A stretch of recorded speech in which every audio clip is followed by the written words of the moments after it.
tangent is drawn to the circle x square plus y square equals to c square and the parabola y square equals to 4ax.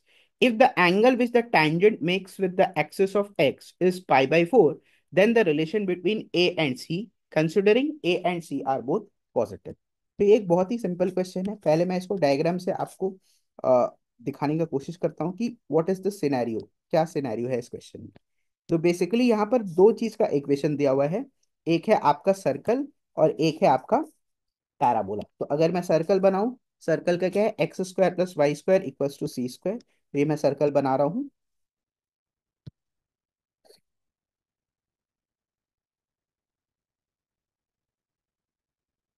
ये मेरा circle हो गया x square plus y square equals to c square. अब फिर बोल रहा है एक पैराबोला भी है. पैराबोला का equation y square equals to 4ax, मतलब कुछ इस टाइप का है. अब बोल रहा है इन दोनों कर्व्स पे एक कॉमन टेंजेंट है जो कि कुछ इस तरीके से दिखेगा. कॉमन टेंजेंट है, तो मैं कोशिश कर रहा हूँ उसको बनाने का. थोड़ा सा सब मान लेते हैं कॉमन टेंजेंट है. ठीक है.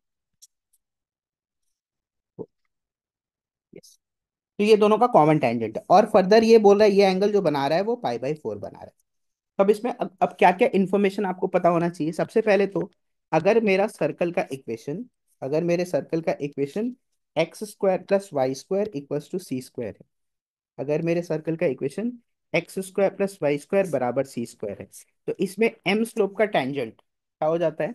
एम स्लोप का tangent is y is equals to m x plus minus c root over of 1 plus m square.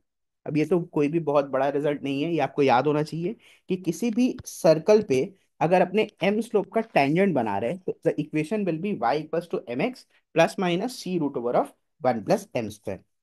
Similarly अगर मेरा कोई एक पैराबोला है Y square equals to 4ax, उस पे अगर अपने टेंजेंट बनाए Y square equals to 4ax पे टेंजेंट, यहाँ पर अपने बेसिकली क्या कर रहे हैं, एम स्लोप टेंजेंट का डायरेक्ट इक्वेशन लिख रहे हैं. इसका क्या होता है, y is equals to m x plus a by m. ये भी इंफॉर्मेशन अपने को पता होना चाहिए. तो ये दो इंफॉर्मेशन मेरे पास आ गया, y equals to m x plus a by m. अब क्या बोल रहा है, since it is a common tangent तो y और mx वाला पार्ट तो इक्वेटेड रहेगा. सिंस कॉमन टेंजेंट, तो अपने क्या करेंगे, दोनों का कांस्टेंट टर्म इक्वेट कर देंगे. सिंपल सी बात है ना. देखिए y इक्वल्स टू mx वाला पार्ट तो सेम ही है, तो मतलब मेरे को बस इक्वेट कर देना है कांस्टेंट वाला पार्ट. मतलब क्या हो गया, c root over of 1 plus m square is equals to a by m के बराबर हो जाएगा. फर्दर आपको तो ये भी इंफॉर्मेशन दे ही रखा है कि वो जो एंगल बना रहा है वो कितना बना रहा है, पाई बाई 4.